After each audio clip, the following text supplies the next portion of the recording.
The Integration Academy was supposed to be a symbol of unity, humans and aliens learning together after first contact. But Marcus Webb had learned quickly that bullies existed on every world. He saw it happen for the third day in a row.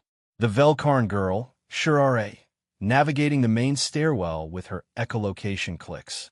And the three Kryn students, massive, reptilian, each twice Marcus's size, waiting at the top like predators. Out of the way, blindling, the largest one Krunke hissed. Then, as Shurare reached the top step, he shoved her. She tumbled, her clicks turning to cries of pain as she hit each step. Her navigation cane clattered away. Other students looked away, pretending not to see. The Kryn were Enforcer's sons, untouchable. Marcus had watched twice before, hating himself for his cowardice. Not today. He moved before he could think, catching Shurare 3 steps from the bottom. They both went down, but Marcus took the impact, his back slamming against the floor. Shurare's small frame, she was barely 4 feet tall, trembled against him. "You okay?" Marcus gasped. Her eyeless face turned toward him, sensory pits flaring. "Human? Why did you?" "Because someone should have done it 2 days ago." Marcus stood, helping her up. He retrieved her cane and pressed it into her hand.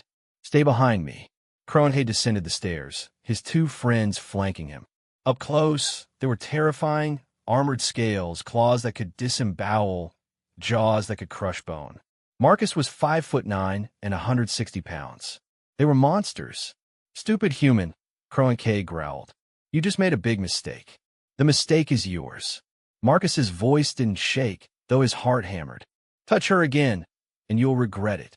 The Kryn laughed, a sound like rocks grinding. "You'll stop us? Your prey. Soft. Weak. Maybe." Marcus shifted his weight, remembering his dad's boxing lessons. "But I'm prey that fights back." Kronhe's claw lashed out. Marcus ducked, barely, and drove his fist into the softer scales under the Kryn's jaw. Pain exploded through his knuckles, but Kronhe's head snapped back. The other 2 lunged. Marcus didn't try to win. He just needed to be loud. He shouted, dodged, threw wild punches. Other students were watching now, recording. Faculty would come. He just had to survive. A claw caught his shoulder, tearing through his shirt and skin. Marcus went down. Kronhe loomed over him, claws raised. Then Shurare was there, her cane swinging with precision that should have been impossible for someone blind. She cracked it across Kronhe's knee with a sound like breaking wood. He roared, stumbling. "I may be blind," Shurare said, her voice cold, "but I know exactly where you are." Another swing caught him in the ribs. "And I remember every time you pushed me." Security arrived then, a Quilarian officer and 2 human guards. The Kryn were pulled away, protesting. Kronhe pointed at Marcus. "He attacked us." "Funny," came a voice from the crowd. A Thesien student held up her comm device. "Because my recording shows you shoving an unarmed blind girl down the stairs, then assaulting the human who protected her."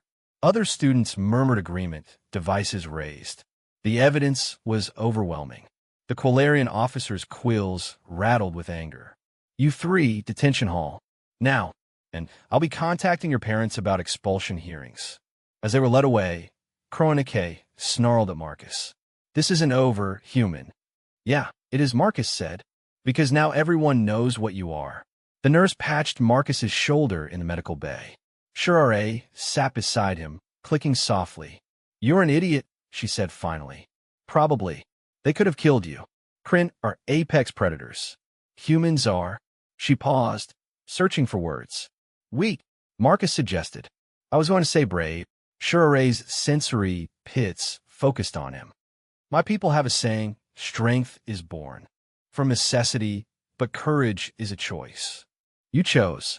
So did you. That cane work was impressive. Velkarn are hunters too.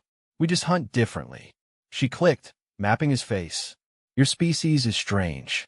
You're physically inferior to half the students here, but you stood between me and 3 Kryn anyway." "Why?" Marcus thought about it.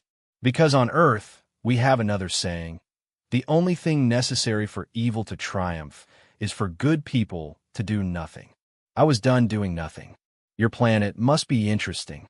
We've had a lot of practice standing up to bullies. Mostly each other, historically. But the principle's the same. Sure, RA was quiet for a moment. Then, I need a guide for the rest of the semester. Someone to make sure I don't get pushed down any more stairs. Would you?